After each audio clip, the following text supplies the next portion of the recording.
Carl Jung discovered that a person's true character can be revealed by noticing just two things. Not by their words, not by their accomplishments, and not even by their actions when others are watching. He found that there are two psychological signs that cut through the mask people wear, showing who they really are underneath. And the most striking part is that most people reveal these signs unconsciously, without realizing it. Imagine this: you're sitting across from someone you thought you understood, a coworker, a close friend, maybe even your partner. On the surface, they seem reliable, authentic, and composed. Yet, something doesn't sit right. You can't explain why, but your intuition whispers that something lies hidden beneath their polished exterior.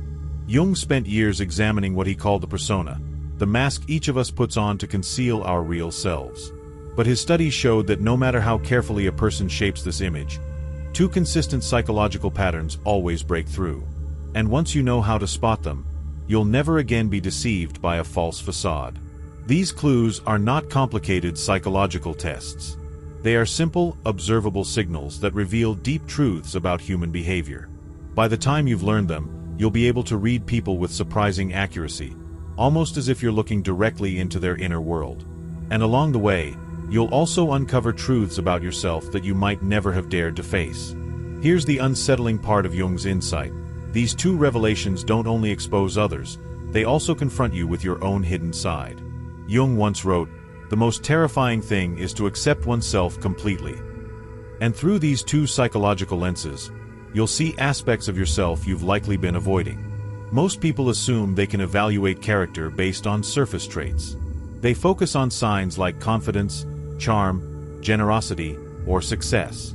But Jung realized that all of these belong to what he called the performance layer, the external presentation we craft for the world. Beneath this performance lies the authentic person. And Jung found that, regardless of how skilled someone is at managing appearances, two underlying psychological signatures always betray their true nature.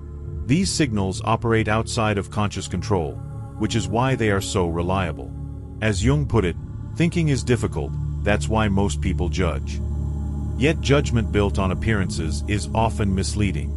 Real character analysis requires looking deeper into the unconscious patterns people cannot fake or control. Jung realized that true nature is revealed not through what people choose to show you, but through what they unintentionally expose. These two character tells surface when someone's guard drops, when their mask slips, or when they're under stress.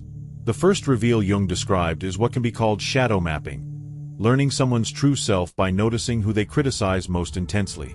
Jung wrote, "Until you make the unconscious conscious, it will direct your life, and you will call it fate." This hidden force is most visible in the way we judge others. When someone attacks another person with unusual harshness, it's not just criticism, it's projection. They're unconsciously projecting traits they've rejected in themselves. What we despise in others, Jung found, often mirrors the qualities we've buried deepest inside. This process is called projection, the unconscious act of casting our own disowned traits onto other people. The stronger the emotional reaction, the closer we are to seeing that person's shadow.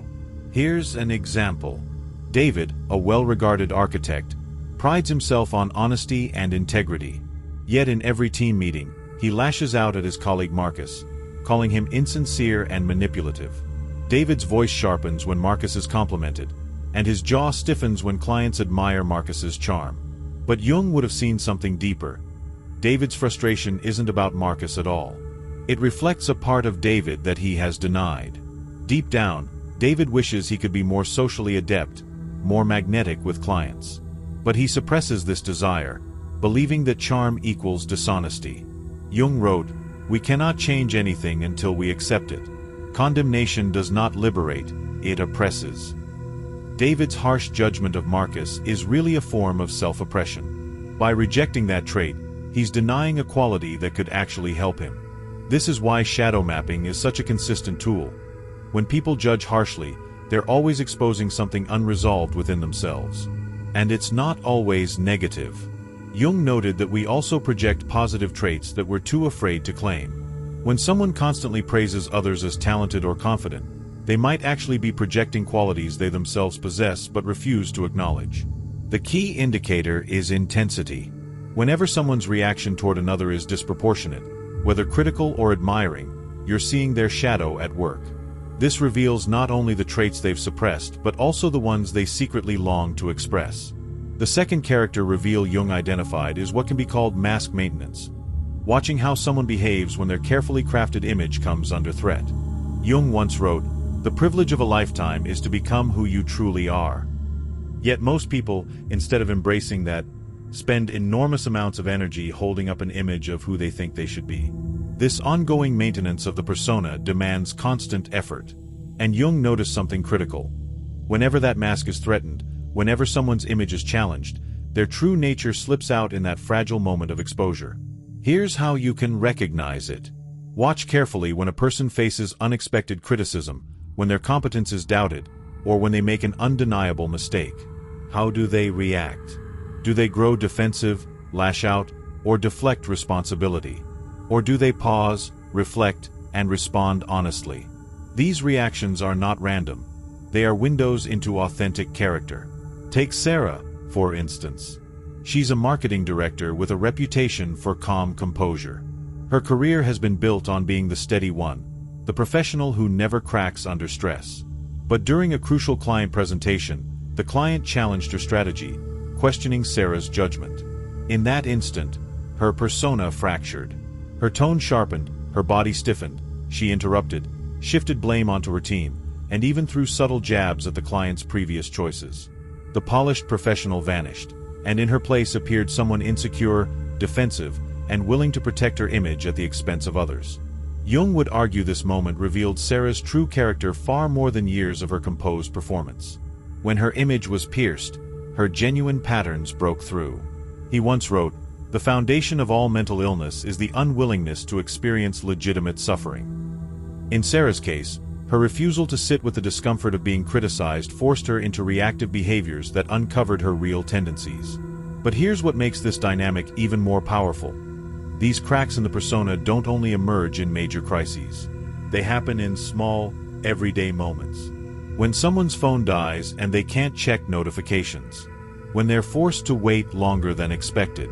When a joke falls flat and no one laughs.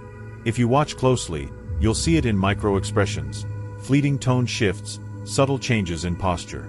These tiny slips reveal far more about a person than hours of prepared conversation. Jung understood that real character isn't found in how someone chooses to present themselves when they're ready. It's revealed in those unguarded moments, when they're unprepared, under pressure, or stripped of control. And the most developed individuals, the ones Jung called individuated, display alignment between their persona and their authentic reactions. Their outer image and inner responses are consistent, because they've already done the difficult work of accepting themselves as they are. Now that we've unpacked Jung's two primary character reveals, shadow mapping and persona breakdown, it's worth asking, why do these methods work so reliably? Jung's life's work revolved around studying what he called the architecture of the psyche, the way the mind organizes itself to navigate reality while also protecting the ego. He compared human interaction to chemistry, writing, "The meeting of two personalities is like the contact of two chemical substances. If there is any reaction, both are transformed." But before transformation is possible, we must understand the true composition of each personality beneath the surface mask. Shadow projection works so well because the unconscious cannot distinguish between self and other when it comes to rejected material. When David condemned Marcus for being fake, what his unconscious was really doing was wrestling with his own split between authenticity and performance. Jung discovered that the psyche uses what can be called projection mapping, casting inner conflicts outward onto other people so they become visible and easier to process. The intensity of someone's judgment mirrors the intensity of their unresolved struggle with that very trait. That's why those who are genuinely secure rarely attack others over weaknesses in the same area. Someone who is truly confident doesn't waste energy belittling insecurity. Someone genuinely accomplished doesn't feel threatened by another person's ambition. Jung himself put it this way, loneliness does not come from having no people about one, but from being unable to communicate the things that seem important to oneself. Harsh judgment of others often signals inner loneliness, a separation from one's own rejected parts. The second reveal, the collapse of the persona, works for a similar reason. Maintaining a false image drains enormous psychological energy.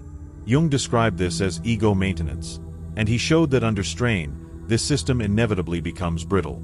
When someone's mask is pierced, primitive defenses flood in. These defensive reactions are not random. They expose core psychological patterns. Does the person counterattack? That points to buried aggression. Do they withdraw? That reveals avoidance. Do they deflect? That signals dishonesty. Or do they integrate and respond with honesty? That suggests psychological maturity. Jung captured this truth with his words: "A man who has not passed through the inferno of his passions has never overcome them." The way someone responds to criticism or challenge reveals whether they've integrated their difficult emotions or whether those emotions still dominate them. Have you ever noticed how someone's true nature surfaces the moment they're under stress? Pressure strips away the performance layer. Stress always reveals truth. These patterns are so consistent precisely because they operate below conscious awareness. A person can choose their words carefully, manage their expressions, and rehearse their responses when they're prepared. But once their defenses activate, what emerges are authentic patterns that can't be faked. Jung understood that true character assessment isn't about catching people in lies or exposing their flaws. It's about seeing the whole person, their struggles, their defenses, their growth areas, and their genuine strengths. This deeper perspective allows for connection that's real, not just surface level. Beyond Jung's two primary reveals lies a third, more advanced pattern that arises when you bring them together. I call this the integration test. It involves watching how someone handles their own shadow material when it's reflected back to them. This is the ultimate assessment of character, because it shows whether someone is capable of transformation or bound to repeat unconscious patterns. Jung put it clearly: one does not become enlightened by imagining figures of light, but by making the darkness conscious. Here's how the integration test works. When you notice someone projecting, reflect it back gently, not as an accusation, but with curiosity. For example, "I noticed you seem really irritated by people who show off. Do you ever feel like you'd like to show off but hold yourself back?" Watch their reaction.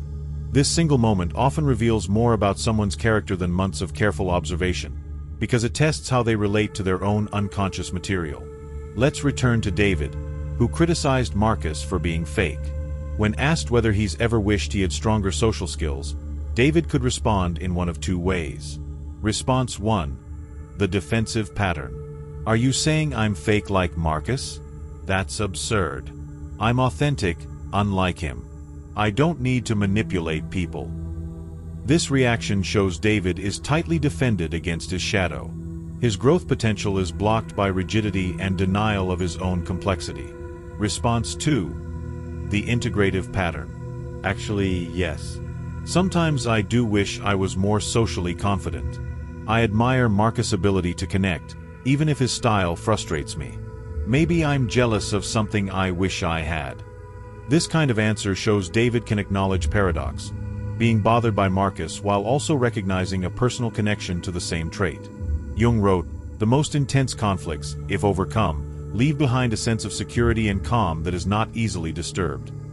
People who can integrate feedback about their shadow gain strength from awareness instead of weakness from denial.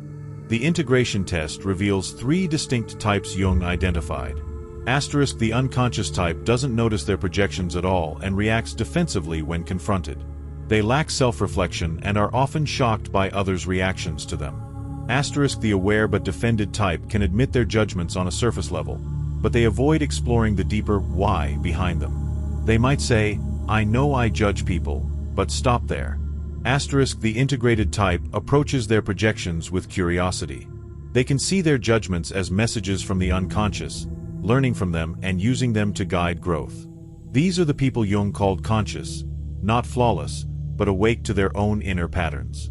If you've ever realized that your judgments revealed something about you, you might relate to the phrase, "My projections became my teachers." This ability to integrate predicts how someone will navigate conflict, growth, criticism, and even intimacy. Those who refuse to work with their shadow remain stuck in repetition, blaming the outside world for what originates within. But those who embrace their projections consciously move closer to individuation, becoming authentic, self-aware, and capable of genuine relationships. Now that you've seen Jung's full framework for character assessment, the next step is applying it in everyday life. But here's an essential warning. Jung wrote, "Where love reigns, there is no will to power. And where the will to power is paramount, love is lacking. These insights are meant for understanding and connection, never for manipulation or control. Character assessment should cultivate compassion, not domination. So how can you apply shadow mapping in real situations? In relationships, listen to how your partner speaks about exes, co-workers, or the people they dislike. Are they often annoyed by selfishness? That could signal their own struggle with healthy self-advocacy. Do they harshly criticize needy people? They might be denying their own longing for closeness. The goal isn't to confront them, but to invite depth. You might say, "It sounds like that person's neediness really frustrates you. Do you ever feel like you can't fully express your own needs?" This kind of reflection opens space for real intimacy. In professional life, pay attention to how colleagues respond to criticism or challenges to their ideas. Do they attack, deflect, or shut down? Or do they pause, consider, and respond with thoughtfulness? Their reactions reveal not only their resilience but also their capacity for collaboration and leadership. Jung wrote, "The shoe that fits one person pinches another." There is no recipe for living that suits all cases. Understanding another person's character patterns helps you interact in ways that match their psychological structure instead of clashing with it. For parenting, this insight is priceless. When a teenager complains that their friends are fake, needy, or attention-seeking, guide them to reflect on what this reveals about their own struggles with belonging and authenticity. This shifts them from judgment to self-awareness. But remember, character assessment is always a two-way mirror. Jung reminded us, everyone you meet knows something you don't know but need to know. Learn from them. Every irritation, every judgment, every emotional reaction to another person points back to something in our own psyche. Here's a practical way to apply this. Keep a shadow journal for 1 week. Anytime someone frustrates you, write down what specifically bothers you. Then ask yourself, where might this same quality exist in me? What about it makes me uncomfortable? Don't condemn what you find. Jung wrote, "The acceptance of oneself is the essence of the whole moral problem and the epitome of a whole outlook on life." True self-acceptance is not indulgence. It is the foundation of psychological health. You can also practice the integration test inwardly. When someone gives you feedback that stirs up defensiveness, pause before reacting. Ask, what if there's some truth here? What could this teach me about myself? Jung emphasized that real growth isn't about achieving perfection, but about becoming conscious. The aim isn't to destroy your shadow, but to work with it intentionally, instead of letting it control you in secret. If you're ready to begin seeing your reactions as messages from within, you might say, "I choose conscious self-discovery." But before we go further, we need to confront the dark side of character assessment. Jung warned, "The healthy man does not torture others. Generally, it is the tortured who turn into torturers." Sadly, the ability to read character can be twisted into a weapon. I've seen people misuse Jung's insights, turning them into what I call shadow hunters. Individuals who exploit psychological knowledge to attack others' vulnerabilities instead of deepening understanding. This is a distortion of Jung's work. He cautioned that people will do anything, no matter how absurd, in order to avoid facing their own soul. Sometimes people analyze others obsessively precisely because they are avoiding themselves. Here are the warning signs that you've crossed that line. Asterisk, you feel superior whenever you figure someone out. This shows you're inflating your ego instead of building empathy. Asterisk, you use psychological insights to manipulate or control others by exploiting their shadow patterns. This makes you, in Jung's terms, psychologically toxic. Asterisk, you become critical instead of curious.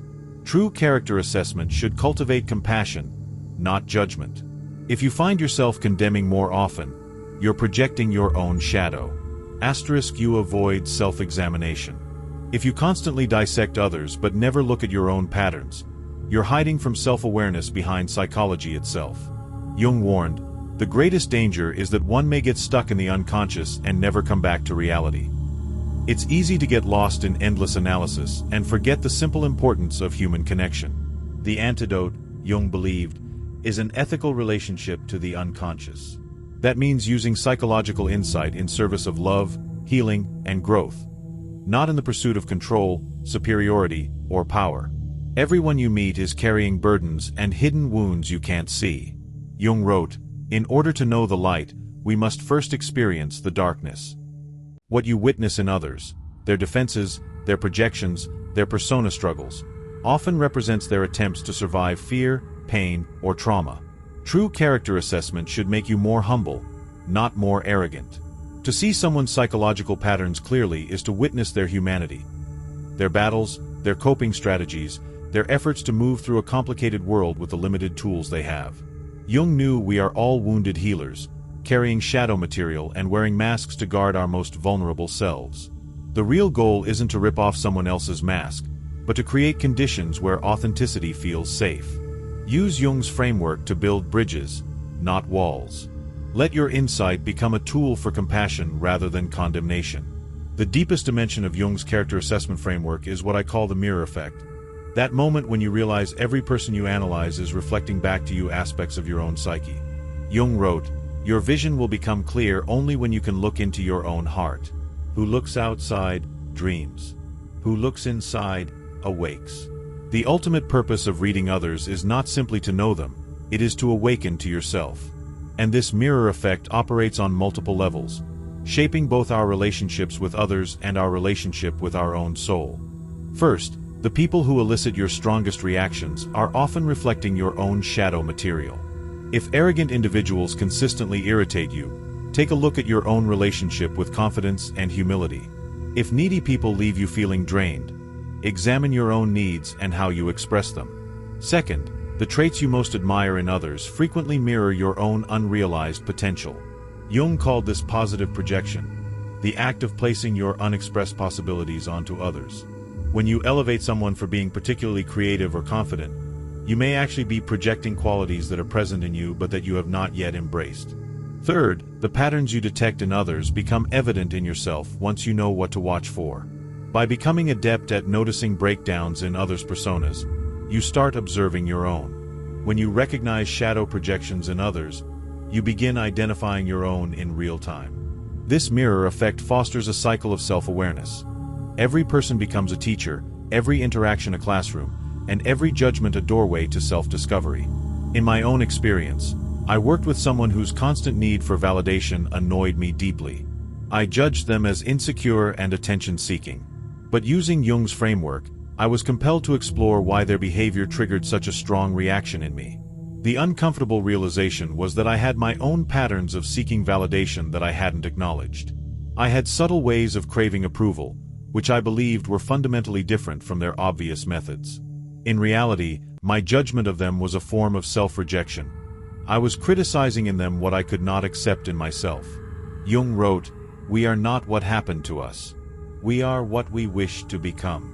The mirror effect shows us not only what we have been but what we have the potential to become. Every trait you notice in others exists as a latent possibility within yourself. This doesn't imply that every person will develop every trait. Jung emphasized individual differences and unique psychological types. However, understanding others' psychological patterns provides a roadmap of human potential, including your own unexplored areas. The mirror effect also explains why certain individuals feel strikingly familiar, even upon first meeting.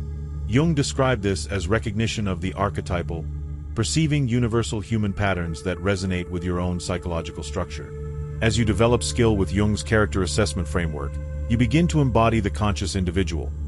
Someone who sees clearly without judgment, understands deeply without manipulation, and connects authentically without losing themselves. Jung stated, "Individuality is the opposite of being a member of a group, an institution, a race, or a nation."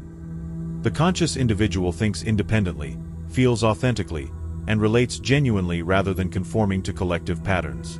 This awareness has several key features.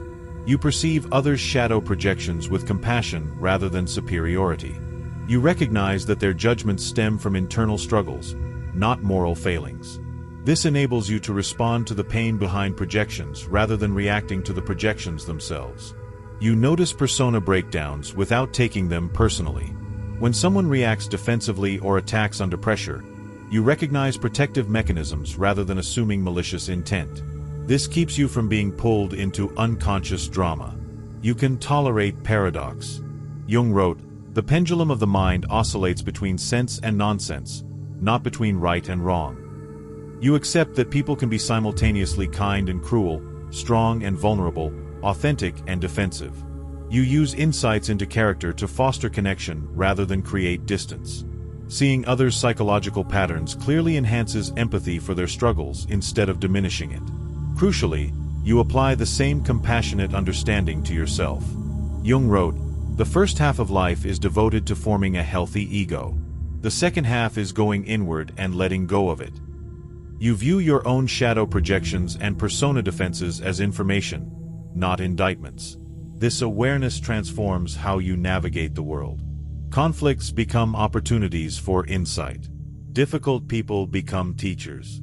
Your own reactions provide valuable information about your inner landscape. Jung, however, warned that consciousness carries a cost. Loneliness does not arise from lacking people, but from being unable to share what feels truly important to oneself. When you perceive psychological patterns clearly, you may feel separated from those still operating unconsciously. This sense of isolation is temporary but part of individuation. You are moving from unconscious belonging toward conscious connection. Old relational habits, rooted in shared judgments, collective personas, or mutual projections, lose their appeal, while deeper, authentic connections become possible. By recognizing and accepting both your own and others' psychological complexity, you can form relationships based on genuine understanding rather than idealized projections. Jung wrote, "The creation of something new is not accomplished by the intellect, but by the play instinct acting from inner necessity." Conscious relationships feel playful rather than heavy, creative rather than repetitive, alive rather than scripted. The ultimate aim of mastering Jung's character assessment framework isn't to become an expert in analyzing human behavior. It's to become more fully human. Jung wrote, "Man's task is to become conscious of the contents that press upward from the unconscious." By observing shadow projections and persona breakdowns in others, you inevitably become aware of these same patterns within yourself. This awareness opens the door to choice. You can respond consciously rather than react unconsciously. Integration unfolds gradually through small moments of noticing your projections, observing your persona defenses, and opting for authentic responses instead of automatic reactions. Jung wrote, "We don't really heal anything. We simply let it go." Letting go of unconscious patterns allows your authentic character to emerge. This process is rarely comfortable. Jung cautioned, "There is no coming to consciousness without pain." Observing your own psychological patterns requires confronting aspects of yourself you've avoided. Yet this discomfort is productive. It leads to growth rather than stagnation. The process of integration follows discernible stages. First, you notice patterns in others while remaining blind to your own. You can recognize everyone else's projections but fail to see your own. Second, you begin to identify your own patterns intellectually, yet still get caught up in them emotionally. You might think, "I'm projecting right now," while feeling completely justified in your judgment. Third, you gain the ability to catch yourself in real time and make different choices. This creates space between trigger and response, allowing conscious decision-making. Fourth, you begin to respond to others' unconscious patterns with awareness rather than reactivity. Instead of becoming defensive when someone projects onto you, you can perceive their struggle and respond with appropriate boundaries and compassion. Finally, you embody what Jung called the transcendent function, the capacity to hold opposing psychological forces in creative tension until something new emerges. You become at ease with paradox, uncertainty, and complexity. Jung wrote, "The difference between a good life and a bad life is how well you walk through the fire." The fire represents the inevitable conflicts, projections, and persona breakdowns inherent in human relationships. Learning to navigate these experiences consciously transforms them from destructive forces into opportunities for growth. This transformation is ongoing and never fully complete. Consciousness is a practice, not a destination. Yet each moment of awareness, each choice to respond rather than react, each decision to see clearly rather than judge harshly, moves you closer to authentic selfhood. As you embody Jung's insights on character and consciousness, a remarkable effect emerges. Your awareness radiates outward, influencing those around you. Jung wrote, "The meeting of two personalities is like the contact of two chemical substances. If there is any reaction, both are transformed. By refraining from participating in unconscious patterns, by not taking the bait of others' projections or reacting defensively to persona breakdowns, you create space for new forms of interaction. People sense this shift, even if they can't articulate it. They may notice you seem calmer, more grounded, or more genuine. What they perceive is your reduced reactivity to their unconscious material. You no longer feed their projections or reinforce their defenses. This initiates what can be called consciousness contagion. Your awareness draws others into greater awareness, not through instruction or persuasion, but through presence. Jung wrote, "You are what you do, not what you say you'll do." Your authentic presence speaks louder than any words. Some people will resist this change. Your refusal to participate in unconscious drama may initially frustrate those who rely on these patterns. They might escalate their projections or intensify their persona defenses, attempting to pull you back into familiar dynamics. Yet others will be drawn to your consciousness like flowers turning toward light. They sense the possibility of deeper, more authentic connection and begin easing their own defensive patterns. This ripple effect extends beyond individual relationships into families, workplaces, and communities. When one person ceases projecting their shadow and begins owning their authentic reactions, it grants others permission to do the same. Jung believed that individual consciousness is the key to collective transformation. He wrote, "The world will ask you who you are, and if you don't know, the world will tell you." When you know yourself, including your shadow and the authentic character beneath your persona, you become resilient to the world's projections. At the same time, you become a beacon for others seeking their own authenticity. Your willingness to confront your shadow inspires others to confront theirs. Your ability to drop persona masks creates safety for others to take the risk of authenticity. This is the deeper purpose of character assessment. Not to judge or manipulate, but to understand human psychological patterns so clearly that you can respond consciously rather than react unconsciously. Jung's legacy lies not in specific techniques or theories, but in his invitation to consciousness. Each person who chooses awareness over unconsciousness, authenticity over performance, and understanding over judgment contributes to the evolution of human consciousness itself. The two aspects Jung identified as revealing true character, shadow projections and persona breakdowns, aren't merely tools to read others. They act as mirrors reflecting your own journey toward consciousness and authenticity. Jung wrote, "To be normal is the ultimate aim of the unsuccessful." But you're not here to be normal. You're here to be conscious, to see clearly, to understand deeply, and to connect authentically with the human beings around you. Every time you catch yourself judging someone harshly, you have an opportunity to explore your own shadow. Every time you notice someone's mask slipping under pressure, you can examine your own persona defenses. Every time you resist using psychological insight as a weapon, you choose consciousness over unconsciousness. Jung understood that the path toward authentic selfhood is the most important work anyone can undertake, not just for themselves, but for the collective evolution of human consciousness. Your willingness to face your own shadow, drop your masks, and respond consciously rather than react unconsciously creates ripples far beyond your personal life. You become what Jung called a culture creator, someone modeling new possibilities for human relationships and consciousness. The insights Jung discovered are not the conclusion of character assessment. They are the beginning of character development, your own development and your contribution to the consciousness of those you encounter. Watch for projections. Notice persona breakdowns. Most importantly, direct that same clear awareness toward yourself, because the ultimate character you are developing is your own, not anyone else's. Your journey toward consciousness starts with seeing clearly and culminates in becoming who you truly are. Thank you for watching. See you in the next dimension.